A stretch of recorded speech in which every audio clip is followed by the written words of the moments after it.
Juzi nilizungumzia masuala ya mizimu. Wengi walinielewa, wachache hawakunielewa. Leo kuna katopiki kidogo nataka nijaribu kuwaelekeza. Hakuna ambaye haabudu mizimu. Kila mtu anaabudu mizimu, isipokuwa wachache wanaabudu mizimu ya Wanaisraeli, wachache wanaabudu mizimu ya Misri, wachache wanaabudu mizimu ya Waafrika.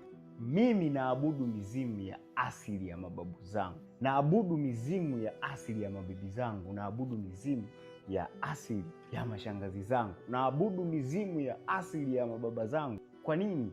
Bila mababu huko nyuma, akina baba mkubwa sijui akina nani, asingekuwepo baba, na bila baba nisingekuwepo mimi. Kwa hiyo wao ndo wanaijua hatima yangu mimi, sijui unanielewa?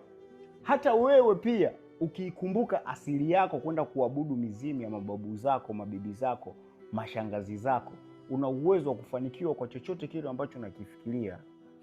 Nikienda katika madhabahu wanasema, enyi miungu ya mababu zangu, enyi miungu ya mabibi zangu, enyi miungu ya mashangazi zangu, enyi miungu ya baba zangu, mimi hapa mjukuu wenu, mimi hapa mtoto wenu, naombeni nisaidie, naombeni nipate ninachokitaka. Sawa na nyinyi mnapoenda katika ibada zenu huwa mnasema, baba wa Yakobo, baba wa Israeli, baba wa Yohana, baba wa Isaka, naomba unikomboe.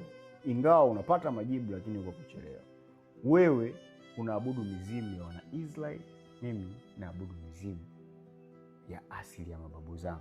Kuna utofauti hapo. Kama IQ yako ni ndogo huwezi kunielewa. Mwenye IQ kubwa ndo anaweza akaelewa ninachokizungumza. Kwa hiyo ukiangalia utofauti kati ya watu ambao tunaabudu mizimu ya Waafrika na watu ambao wanaabudu mizimu ya Wanaisraeli, vitu viwili tofauti. Asilimia kubwa sisi huku ndo tunakuwa tumefanikiwa, tofauti na nyinyi.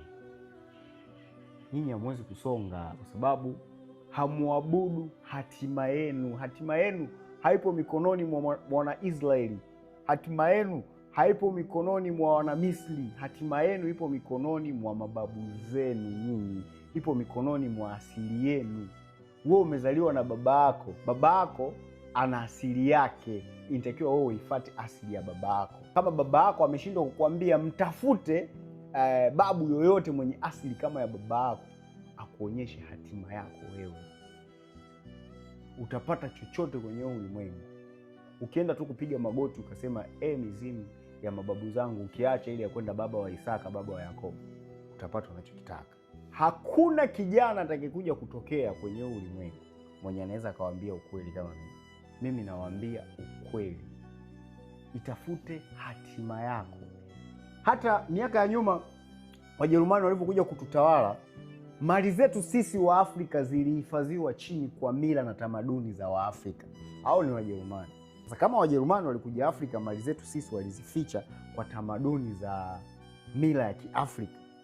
Je, wewe ni nani ambaye hutaki kufuata tamaduni na mila ya asili yako wewe ili uweze kuificha mali yako?